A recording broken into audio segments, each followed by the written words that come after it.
힘든 사람들에게는 위로가 필요합니다.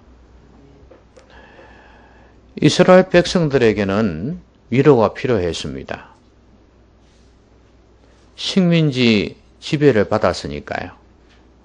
얼마나 힘들었겠습니까?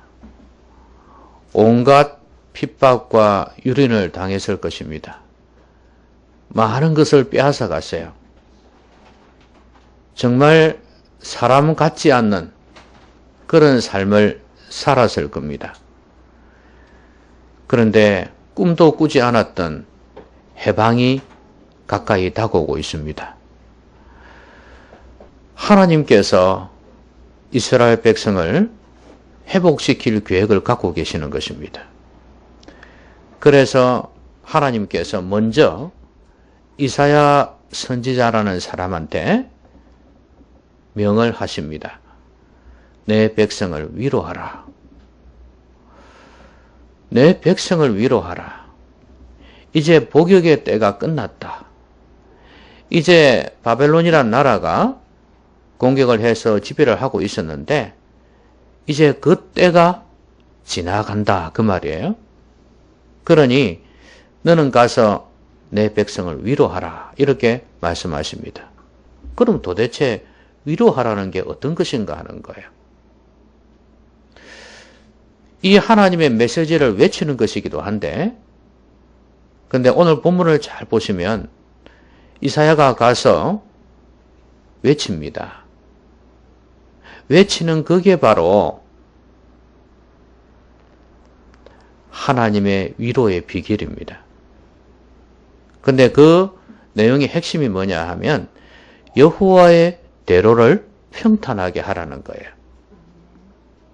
지금 위로하라는 이 말씀이 이 백성들을 위로하라는 말씀이 이 백성들에게 뭐라고 명령을 하냐 하면 하나님의 대로를 평탄하게 하라는 거예요.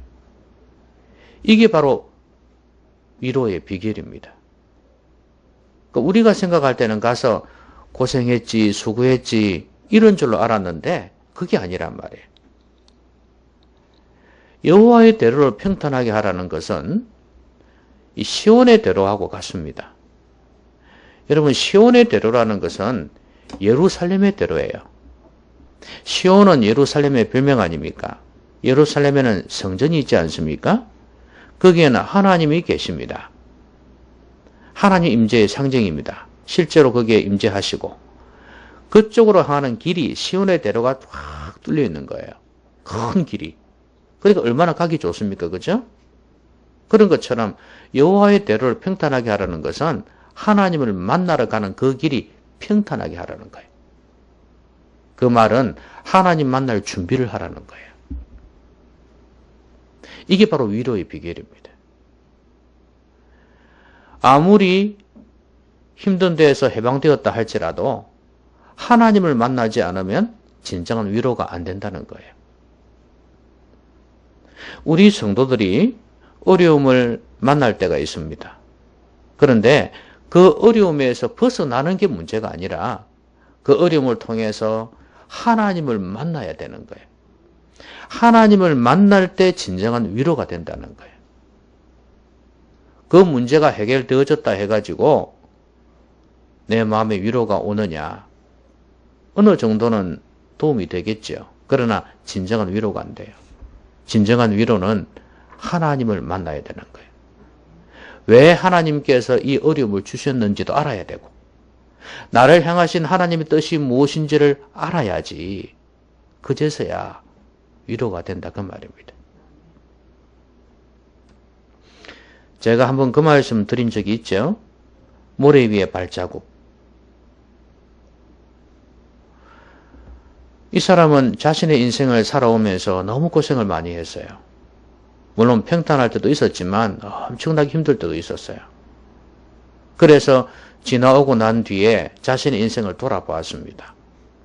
그랬더니 어떤 데는 네 발자국, 어떨 때는 발자국이 2개 이렇게 있던 거예요. 그걸 가만히 따져보니까 힘들고 어려울 때는 발자국이 2개밖에 없는 거예요. 4개일 때는 분명히 옆에 주님이 함께 하셨구나 하는 걸 느꼈단 말이죠. 그래서 주님이 나와 함께 하셨구나. 참 감사했는데 아니 너무 힘들고 어려울 때는 발쪽이 두 개밖에 없는 거예요. 주님이 온데간데 없는 거야. 그래서 너무 섭섭해가 주님께 따져 물었어요. 그때 주님 뭐 하셨냐고. 그랬더니 이놈아 내가 너를 업고 건넜다. 너를 업고 건넜다. 그 고난의 의미를 알고 그때도 주님이 함께 하셨다는 걸 알고 난 뒤에는 이 사람이 엄청난 위로를 받는 거예요. 그랬구나. 너무 감사하다. 그러니까 우리가 살아오면서 고난받고 어려움을 당하는 그 의미를 알아야 되는 거예요. 하나님이 나와 함께 하실 때 그게 진정한 위로가 된단 말이죠. 그래서 오늘 이 말씀은 하나님을 만나는 비결에 대해서 말씀하는 거예요. 하나님의 대로는 하나님께로 가는 길이에요. 이것은 구원에 있어서도 그렇고 위로에 있어서도 그렇습니다. 하나님을 만나는 길이 뭐냐 이거예요. 하나님의 대로를 평탄하게 하는 것입니다. 오늘 그 하나님의 대로를 평탄하게 하라는 이 말씀 중에 이제 이사야가 가서 외치지 않습니까? 그렇게 외치는데 어디서 외치냐 하면 광야에서 외쳐요. 이 광야라는 곳은 물론 생명이 전혀 없는 것은 아니지만 사람 살기에는 너무 힘든 곳입니다. 광야가. 그런데 이 광야에서 외치는 자의 소리 누가 생각이 나시나요? 세례요한이 생각이 나죠? 세례요한이 광야에서 외치지 않습니까? 그런데 오늘 이 말씀이 이 시대의 말씀이긴 하지만 먼 훗날에 세례요한 당시의 말씀이기도 한 거예요. 미리 예언한 거예요. 그러니까 그 당시에 이 당시 이사야 시대나 세례요한의 시대나 상황은 똑같이 비슷하다는 거예요. 왜요? 세례요한의 시대는 누구의 식민지였습니까? 로마의 식민지였어요. 그러니까 똑같은 거죠. 너무 힘들었단 말이죠. 어찌 그렇게 맞아떨어지는지 몰라요, 성경이. 그래서 결국 세례요한이 사람들에게 외치는 거하고 똑같습니다. 근데 세례요한도 광야에서 있었잖아요. 세례요한을 누가 알아주었습니까? 일반 그 당시에 종교 지도자들이나 종교인들은 전혀 알아주지를 않았습니다. 세례요한 하면. 왜냐하면 이 사람은 사가랴 엘리사벳의 아들인데 그 할아버지 할머니들이에요. 도저히 아이를 낳을 수 없는 상황인데 하나님의 능력으로 이 아기를 가졌게 되었고 이 사람들 일찍 죽었습니다. 나이가 들었으니까. 그 친척들 손에 맡겨져 가지고 그 광야에 그게 한 기독교 한파입니다. 그게. 그래서 거기는 수도원 중심에 그러니까 수도원도 아니에요. 광야에서 자기들끼리 공동체 생활하는 사람들이에요. 거기에서 이 사람이 경건생활을 하면서 메뚜기와 석청을 먹으면서 그 낙타 털옷을 입고 그렇게 살았던 거예요. 그런 이 사람이 하나님께서 그에게 성령으로 충만케 하셔서 이 사역을 감당하게 하신 거예요. 근데 세례요한의 목적은 뭐냐? 그의 사명은 뭐냐? 예수 그리스도의 오실 길을 예비하는 것이었어요. 그럼 오늘 이사야가 하나님의 대로를 평탄하게 하라 하면서 이렇게 명한 내용하고 비슷해요. 그럼 이 백성들이 이 말을 듣고서 뭘 해야 되냐면 하나님의 대로를 평탄하게 해야 되는 거예요. 마찬가지로 세례요한이 외쳤던 거하고 똑같아요. 여러분 세례요한의 메시지의 핵심이 뭡니까? 회개입니다. 회개. 회개하라 천국이 가까웠느니라. 그 천국은 바로 예수님을 이야기하는 거예요. 하나님의 통치.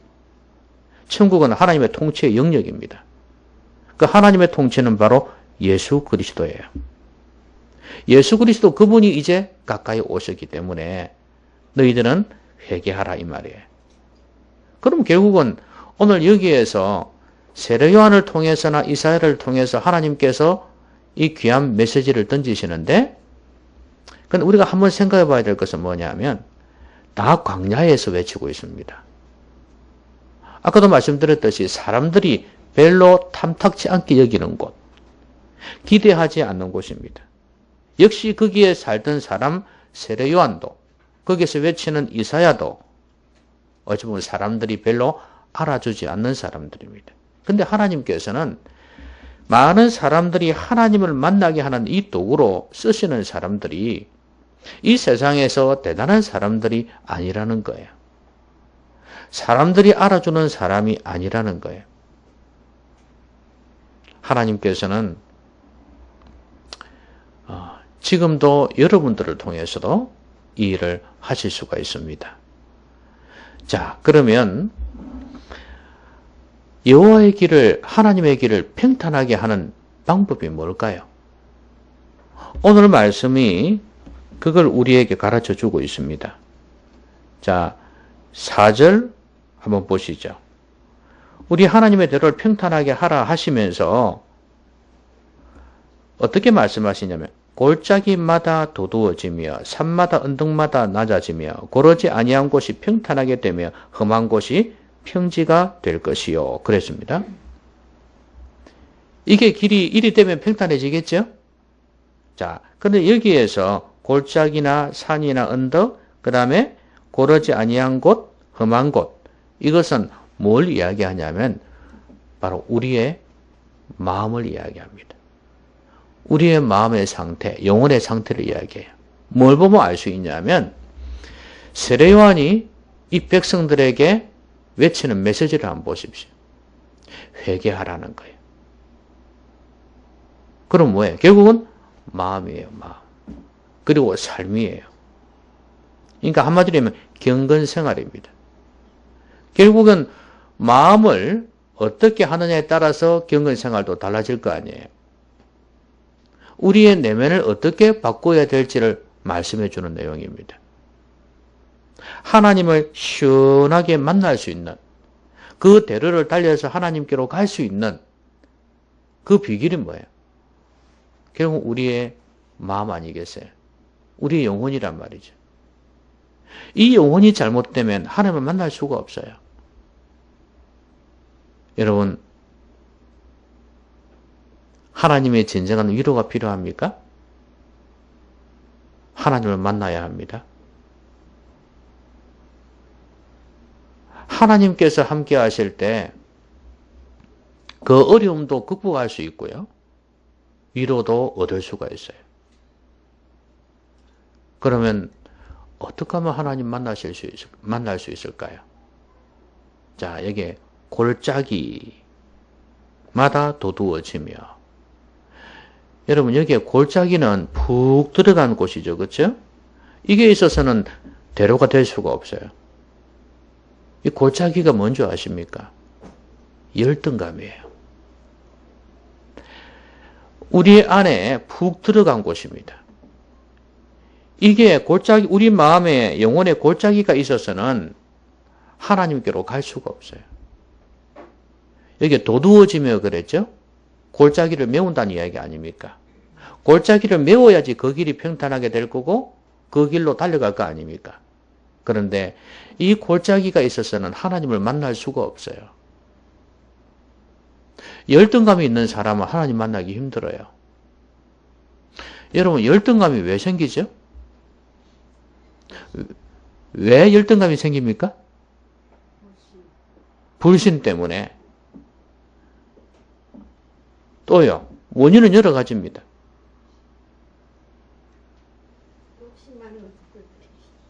욕심이 많아서 열등감이 생긴다. 그럴 수도 있습니다. 하나님에 대한 신뢰도 없으니까 열등감 생길 수 있고, 불신도 그렇고, 욕심 많아서 그럴 수도 있습니다. 열등감은 결국은 비교의식 아닙니까? 그죠? 남하고 비교하는 거예요. 비교를 해가지고 내가 못하다고 생각하는 거죠. 그러면 여러분, 이 열등감의 원인은 어디에서 나왔냐면 아담과 하와에서 나옵니다. 자, 뱀이 꼬드겼을 때 뭐라고 꼬드겼나요? 이 선악과를 따먹으면 하나님처럼 지혜롭게 될 것이라 그랬지 않습니까? 그러니까 하나님처럼 높아진다는 이 마음이 있었어요. 요즘 사람들은 내 인생은 내가 주인이에요. 내가 하나님이에요. 내가 하나님 자리에 있고 싶어요. 그래서 뭔가를 이루어 보고 싶고 남에게 자랑하고 싶고. 그런데 이게 실패로 끝났잖아요. 웬걸?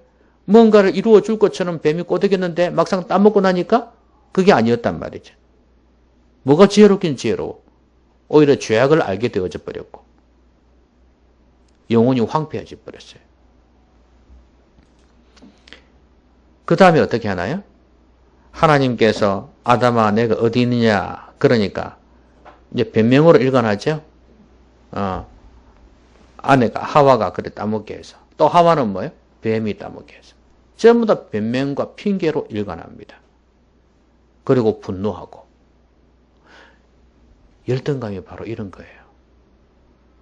자신의 진정한 모습을 보고 내가 부족하구나. 하나님 용서해 주세요. 내가 부족합니다. 이렇게 하고 돌아서는 게 아니라 오히려 내 삶을 변명하고 핑계하면서 여전히 낮은 마음을 유지하지 않는 거예요. 이게 열등감이에요. 기본이 여기에서 나옵니다. 다른 사람과 비교해서 나는 못났다고 생각하는 거죠. 그리고 열등감은 과거의 상처 때문에 그럴 수도 있어요. 다른 사람이 나를 향해서 그게 특히 권위가 있는 사람들 어릴 때는 전혀 그런 어떤 판단 능력이 없으니까 그래서 선생님이든 부모님이든 막 지적하는 거죠. 못된 놈, 너는 열등한 놈, 어리석은 놈 이렇게 계속해서 지적을 했단 말이죠. 그렇기 때문에 그 지적을 듣고 나는 그런 놈이야 이렇게 생각하는 거죠. 내 안에 이 열등감이 있는 거예요. 이 열등감은 하나님의 은혜를 받기 힘들게 만듭니다. 하나님과의 관계를 흐트러 버려요.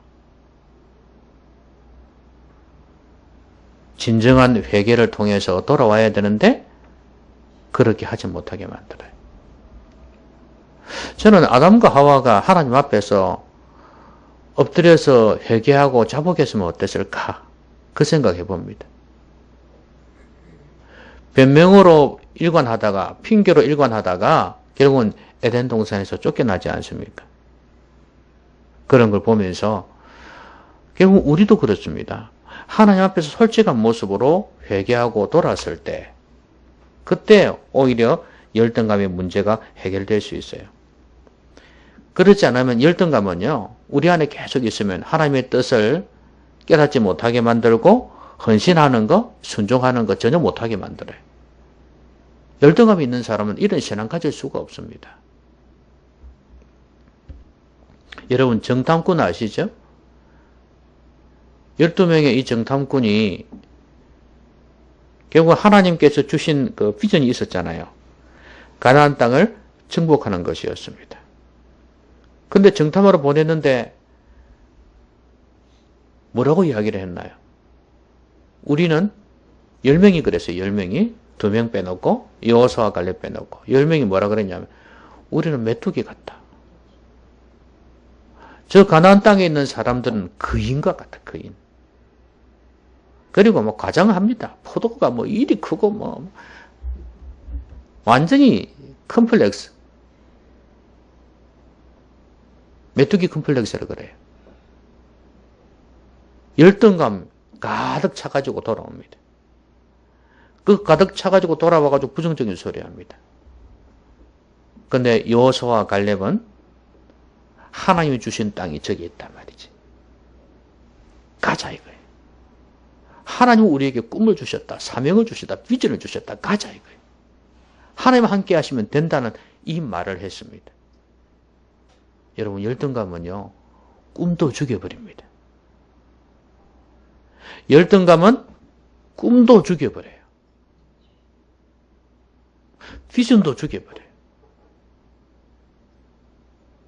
열등감이 있으면 하나님을 만날 수가 없어요. 내가 아무리 부족하다 해도 여호수아와 갈렙처럼 하나님이 함께 하시면 된다는 이런 믿음을 가지고 있을 때 그 극복할 수 있지 않겠습니까?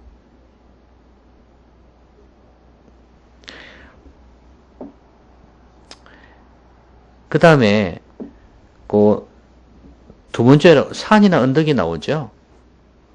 산이나 언덕은 어떻게 생겼습니까? 골짜기하고 반대죠. 푹 올라와 있잖아요. 그렇죠? 그러면 그렇게 해가지고는 갈 수가 없잖아요. 이걸 낮춰야 되는, 깎아버려야 되는 거예요. 그럼 여기 산이나 언덕은 결국은 교만을 이야기하는 거예요. 이 교만을 깎아버려야지 평탄한 길이 될 수 있어요. 여러분, 그러면 교만이 뭡니까?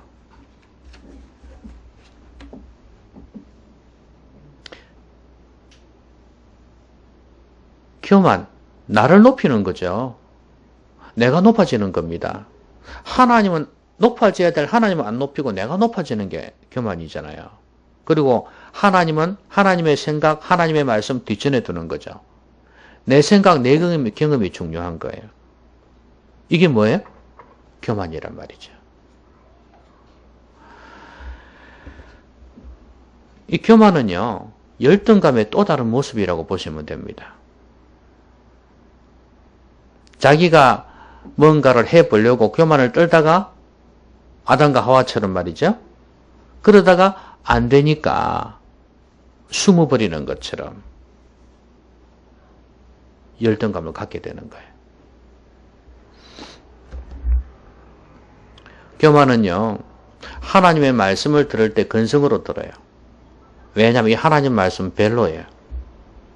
내 인생의 생각이, 내 경험이 중요하니까 별로예요. 그러니까 하나님을 자꾸 깎아내리는 거예요. 내 안에서. 내 거는 중요하게 생각하는 거예요. 여러분, 이게 교만입니다. 그런데 하나님께서 이 사람의 교만을 꺾으실 때 어떻게 꺾는지 아십니까? 어려움들을 통해서 꺾어요. 크고 작은 사건들을 통해서 꺾어요. 그래도 안 꺾이는 사람은 하나님께서도 포기해버립니다. 그걸 방치, 유기라 그러죠. 그런데 하나님께서는 우리의 교만을 꺾으실 때 고난을 통해, 어려움을 통해서 꺾어가십니다. 그래서 회개하고 하나님께로 돌아오면 하나님께서 고난을 거친 이 사람, 꼭 여러분 서정주 시인이 그랬나요? 국화옆에서 응? 온갖 여름의 폭풍 비바람을 다 견디고 나서 가을에 겨울녘에 가을에 늦게 꽃을 피우는 국화처럼 하나님께서 향기로운 사람으로 만들어 가신단 말이죠.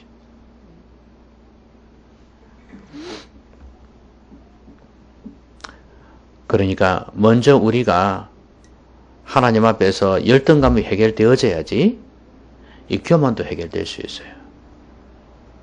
여러분, 열등감이 있는 사람은 어쩐 줄 아십니까? 열등감이 있는 사람은 뭔가 한 게 생겼다 싶고 뭔가 잘 된다 싶으면 어찌 되겠어요? 막 기고만장한 겁니다. 교만해진다고요. 그렇죠?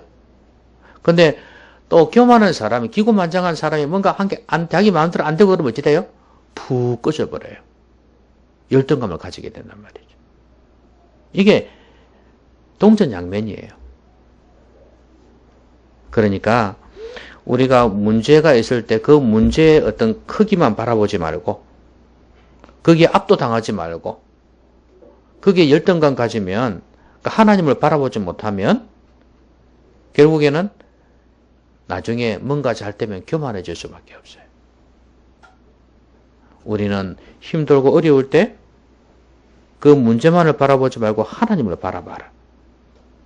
그래 열등감의 문제가 해결되어지고 이게 해결되어지는 사람이 교만의 문제도 해결할 수 있어요.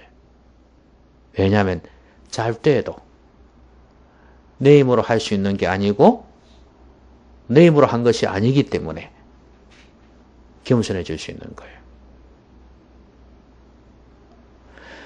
왜냐하면 교만하면 하나님이 대적하신다 그랬지 않습니까? 하나님을 만나지 못해요.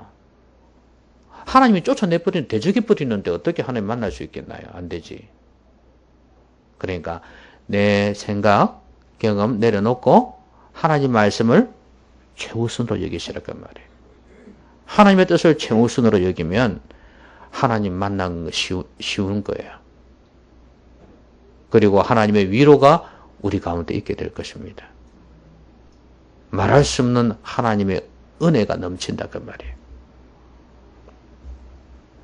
그리고 그 마지막에 보니까 뭐라 되어 있습니까? 고르지 아니한 곳이 평탄하게 되고 험한 곳이 평지가 된다. 평탄하다, 평지 같은 말인데 고르지 아니하고 험한 곳이에요. 막 길이 울퉁불퉁하고 막 그렇다 그 말이죠, 그렇죠? 예. 그러니까 골짜기가 나고 높아지는 이거 말고 그 외에 다른 막 길이 안 좋은 거 있잖아요. 막 울퉁불퉁 엉망이 된 거 이야기하는 거예요. 이거는 왜곡된 우리의 마음이라고 보시면 됩니다. 우리의 마음이 아주 평탄하게 되지 아니하고 막 왜곡되어 있어. 뭐가 나 있다거나 우리의 영혼이 그런 상태가 되어지면 하나님 만나기 힘들어요. 그걸 깎아야 된단 말이죠. 그래서 여러분 이런 사람들이 있어요. 교회를 수십 년 다녀도요. 오히려 교회를 몇 년밖에 안 다녔는데도 더 신앙이 좋을 수가 있어요. 왜 그런 줄 아십니까? 그 성품이요. 바탕이 참 중요해요. 이 내면 세계가 바른 사람은 그런 사람이 있어요. 안 믿는 사람들도. 그런 사람이 예수님 믿게 되어지면 신앙이 급성장해요. 그리고 더 온전해지고 커진 사람이 돼요. 교회를 수십 년 다녀도 이 내면 문제가 해결 안 되면 힘들어지는 거죠. 그래서 내적인 치유가 필요하다고 말이죠. 내적 치유를 하는 이유가 그거 아니에요. 이 왜곡되어진 마음, 삐뚤어진 마음, 의심하는 마음, 부정적인 마음, 예민한 마음 이런 것들을 갖다가 샥 정리를 하는 거죠. 이 치유가 성령으로 말미암아 되거든요. 뭐 프로그램으로 되는 거 아니에요. 프로그램 그것도 결국은 성령의 도움 없이는 안 되거든요. 성령의 도움으로 인해서 이렇게 되어질 때 주님을 깊이 만날 수 있는 것입니다. 세상을 더 의지하고 하나님을 의지하지 않아요. 이 마음이 왜곡되어져서 그래요. 그러니까 너무 지나치게 예민하다거나 이런 경우에 마음이 삐뚤어져 있는 거죠. 왜곡되어 있는 거죠. 부정적이에요. 이런 마음은 신앙이 들어갈 수가 없어요. 하나님의 은혜가 힘차게 그 안에서 흐를 수가 없어요. 성령의 불을 당길 수가 없어요. 내면 세계가 얼마나 중요한지 몰라요. 그래서 좀 더 포괄적으로 가면 결국엔 결혼하는 부부가 참 교육이 잘 되어 있어야 되고, 부부가 말이에요. 두 사람이. 그리고 이 사람들이 교육이 잘 돼야 애를 낳을 거 아닙니까? 그렇죠? 애를 낳으면 그 애가 교육이 바로 될 거 아니에요. 그러니까 두 사람이 만들어질 때 부모가 참 중요한데, 그러니까 이제 성품이나 신앙이나 이런 면에서 잘 이렇게 갖추어져 가야 돼요. 그런데 뭐 직장 얻어가지고 결혼한다고 다 되는 게 아니에요. 요새 사람들은 뭐 삼포 시대 해가지고 포기한다 그러는데 왜? 직장이 없어서. 그러면 직장 가지고 있으면 막 열심히 공부해가지고 직장 얻으면 결혼하면 다 되나요? 저는 오히려 더 불행하다 생각합니다. 전혀 준비가 안 된 상태에서 뭐 돈만 준비가 되면 결혼이 되나요? 사람, 여자, 남자 몸만 있으면 결혼이 되는 거예요? 요즘 사람들 그렇게 생각하는 거예요. 그래가 애 가지면 어떻게 하는데? 맞벌이 하면서 웬만한 교육은 다 맡겨버리고 교육이 제대로 되겠냐고요. 인성교육, 신앙교육이 되냐 이 말입니다. 전혀 안 되는 거예요. 그리 되면 이 아이들이 자라면서 제대로 된 교육을 받지를 못해요. 그러니까 신앙생활을 한다 할지라도 신앙이 깊이 있게 들어가지 않는 거예요.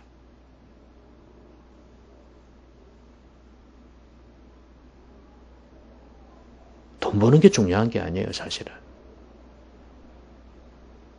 한 영혼 한 영혼이 온전하게 균형 있게 통합적으로 이렇게 자랄 수 있도록 해주는 게 중요하거든요.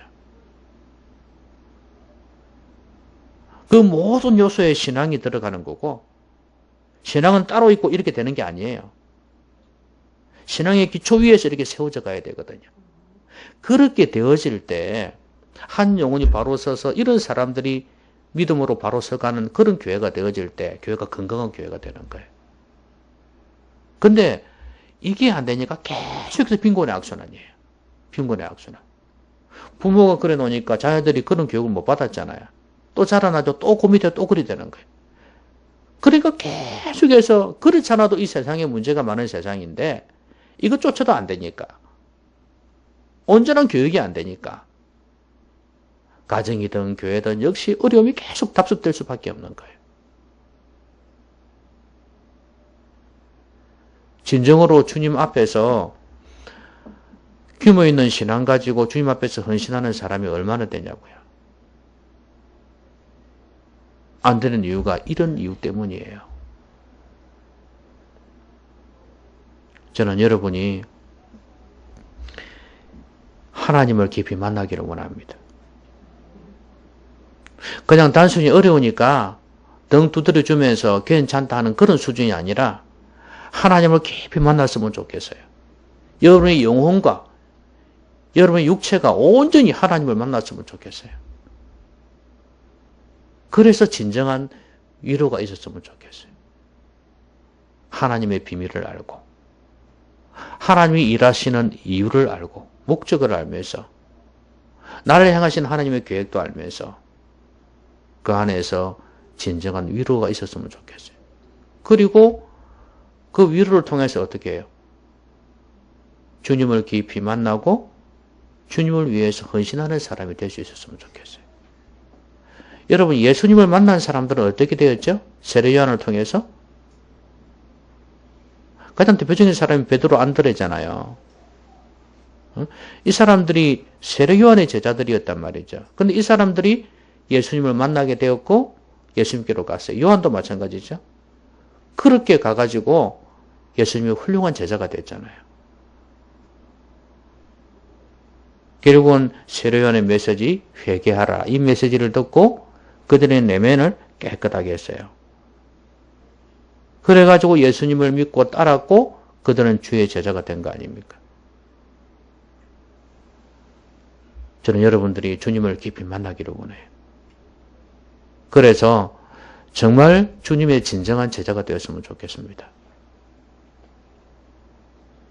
그리고 여러분의 자녀들도 앞으로 결혼해서 자녀를 또 가질 사람들도 마찬가지예요. 그냥 밥 먹여주고 교육시키는 돈 주고 그게 중요한 게 아니에요. 진정한 신앙 교육이 되느냐. 이게 더 중요합니다. 그게 안 된다면 동물하고 다를 바가 뭐가 있습니까? 동물들도 새끼 낳죠. 교육시킵니까? 안 시킵니까? 그들이 살아가고 먹고 살 수 있도록 교육시킵니까? 안 시킵니까? 시키잖아요. 우리 사람도 그래요. 왜 교육하나요?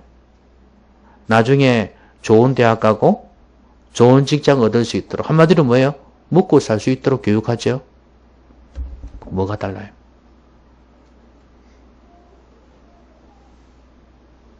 하나님을 모른다면, 하나님을 경외하지 않는다면 그게 무슨 의미가 있냐요?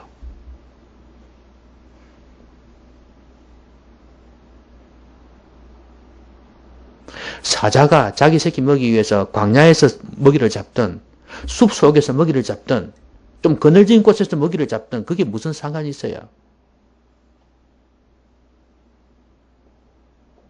좀 좋은 먹이, 맛있는 먹이 먹일 수도 있고 죽은 사체를 먹게 할 수도 있고 결론은 뭐예요? 똑같아요.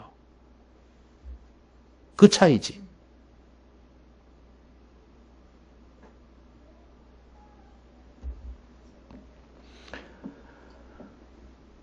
하나님을 경외하십시오. 하나님을 만나십시오. 이 길만이 비결입니다. 그리고 여러분의 가족들도 하나님을 만나게 하십시오. 혹시 결혼을 준비하고 있는 사람들 있다면 더더욱 청년들은 더더욱 그렇습니다. 신앙으로 잘 준비하십시오. 돈만이 중요한 게 아닙니다. 바쁘다고요? 항상 바쁠 겁니다. 보세요. 중학교는 고등학교 준비한다고 바쁘고, 고등학생은 대학 준비한다고 바쁘고, 대학생은 뭐예요? 취직 준비한다고 바쁘고, 취직한 사람들은 뭐예요? 직장 적응한다고 바쁘고, 신입들 제일 바쁘거든요. 또 그 다음에 위에 간부가 되면 간부가 또 바쁩니다. 평생 바쁘게. 애 다 키워놓고 은퇴하면 뭐예요? 손주, 손녀들 봐준다고 바빠. 나이 들면 몸이 약했어. 좋은 조건이 있는 데는 하나도 없습니다, 여러분. 바로 지금이에요. 바로 지금. 그때는 절대 오지 않습니다. 바로 지금이에요. 여러분이 하나님을 만나시기 바랍니다. 하나님의 은혜를 깊이 체험하시고 성령의 은혜를 체험하고 그렇게 되어져야지 소망이 있는 거 아니겠어요? 그럴 때 여러분의 자녀들도 소망이 있는 거예요. 그리고 청년들뿐만 아니라 결혼을 해서 아이를 갖고 있는 여러분들도 마찬가지예요. 진정 내 아이에게 뭐가 중요하냐?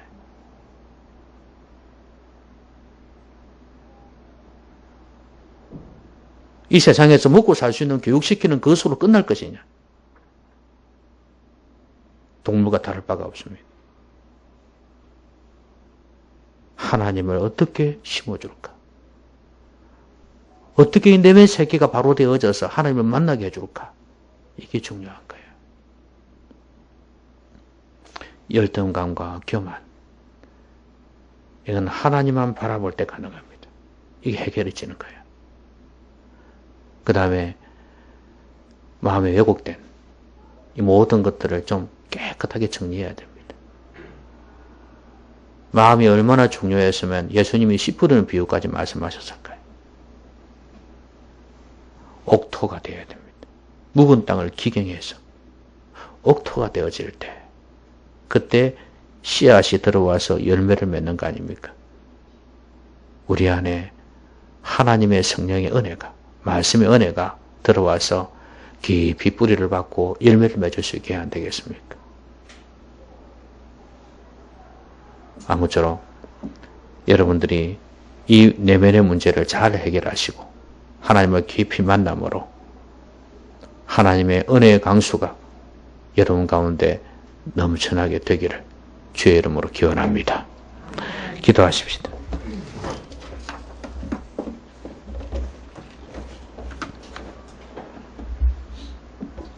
오늘 말씀 생각하면서 같이 한번 기도하겠습니다.